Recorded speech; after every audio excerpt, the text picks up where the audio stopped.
I welcome this debate very much as an opportunity to listen to the government's plans and to commend you, Minister Varadkar, for being so active in this area. I think it's beyond dispute that we need much more regulation in this area to improve public health. And the planned public health alcohol bill aims to put in place minimum pricing, as you have said, and will regulate alcohol advertising and sponsorship targeted at young people. Agus credum hain go láidir gúil sé haram jera a cur le puiblíocht agus bolscarocht agus oriocht ó chólachtaí alcohol atá dírithe ag an os óg. I also welcome the fact, Minister, I think that it's the government's intention to give grants to communities to tackle alcohol and drug abuse. As you've pointed out, Minister, there is a link between economic recovery and alcohol abuse. An EU report published last year comparing healthcare across the European Union has found us, as you've said, to be the 5th highest alcohol consumption in the EU, and the joint 3rd highest prevalence rates, I believe, as well for obesity among our adult population. These are massive problems that have some interrelation, and it's possibly worth our while doing all we can to. It is, I think, something we should be doing to make the public more aware of that link.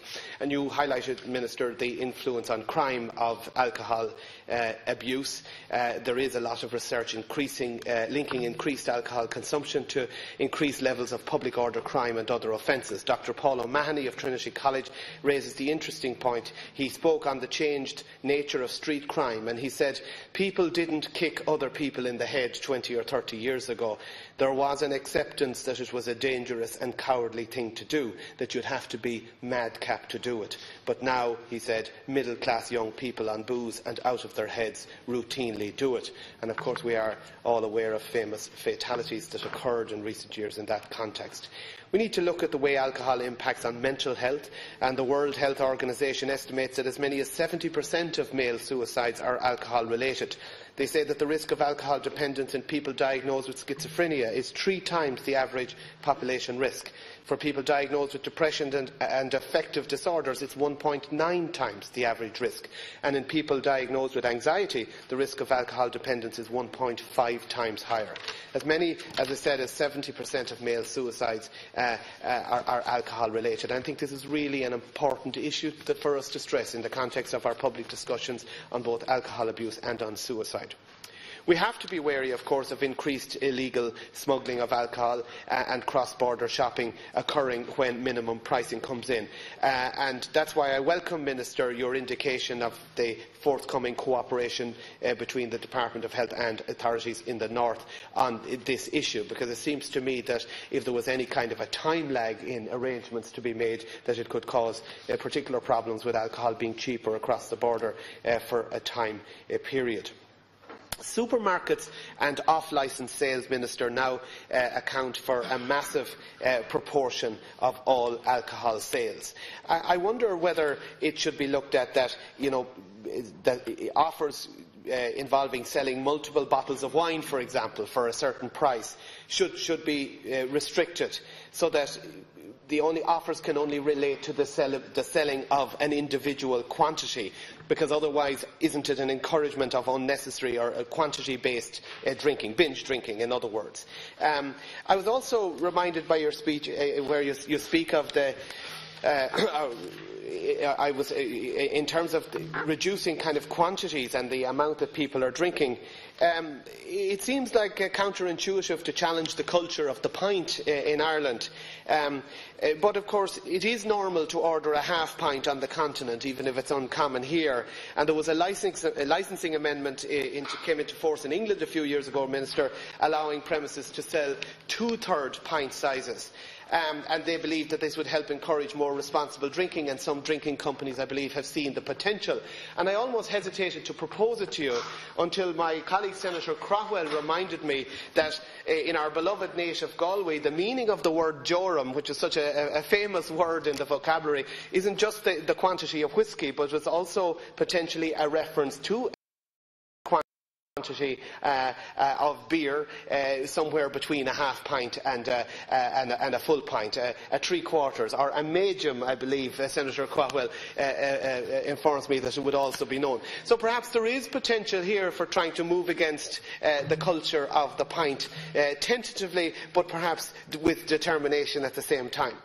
Should we also look at the link between alcohol and politics? We know the link with sports, but in Australia, the New South Wales State Parliament approved legislation banning donations to political parties from alcohol, gambling and tobacco industries. I suspect there would be a degree of care by politicians anyway not to be seen to be accepting such donations, but perhaps some formalisation of our anathema might be appropriate. Minister, I know you aim to limit alcohol advertising to children. Of course, I'm sure you know as well as I do, and better than I do, how difficult this might be to do. Children of any age with access to YouTube can instantly view alcohol-related content, and on average 6% of the views of adult-oriented content are by 13 to 17-year-olds, according to one piece of research. We should consider the fact as well that one major drinks company reportedly saw a 20% increase in sales as a result of a Facebook activity in 1 year. I think that's something we need to consider very carefully, and I'd certainly be, if you have things to say either at this point or at a later stage, Minister, about what the government might be able to do to tackle online advertising of alcohol to children, or whether there's any possibility there. I realise it would be difficult. I'd certainly be interested to learn of any plans that are there. In conclusion, Minister, I'd like to ask you something in relation to labelling. You did refer to it in your speech, but in a particular context in terms of content and health. I was speaking to a publican recently, and he pointed out to me that if he is caught selling alcohol to an underage person, the consequences for him financially but also reputationally are very severe, because he or she is a member of a community. Their pub is in a particular place. Their name would be dirt. But he makes the point that if people are binge drinking and not purchasing their alcohol in the pubs, much more likely getting them from supermarket multiples or from off licences, in a sense they enjoy complete anonymity in the context of the abuse of alcohol. So the question could be that if it's possible to label alcohol in some ways, could it be possible to require in law that the immediate source of alcohol, bottles or cans, would actually be subject to labelling? So that, for example, if alcohol bottles are found in a public park, that there might be some evidence as to where they were purchased. Now, I don't propose these things lightly, because I realise all such potential measures involve a degree of planning and possibly a degree of expense. But I would like to know if it's something that could be looked at, because it isn't just so much a matter of protecting the reputation of publicans, although that's no bad thing in itself if they're acting responsibly, but it could act as a deterrent to those who would sell alcohol in an irresponsible way. In other words, if it could be detected where it was purchased, the point of sale. So perhaps this is something that the government has considered. Maybe there are many reasons to dismiss the idea, but I'd be very grateful to hear your views on it. And I thank you for listening, Minister, and I thank the Látsca Hirlik for his indulgence.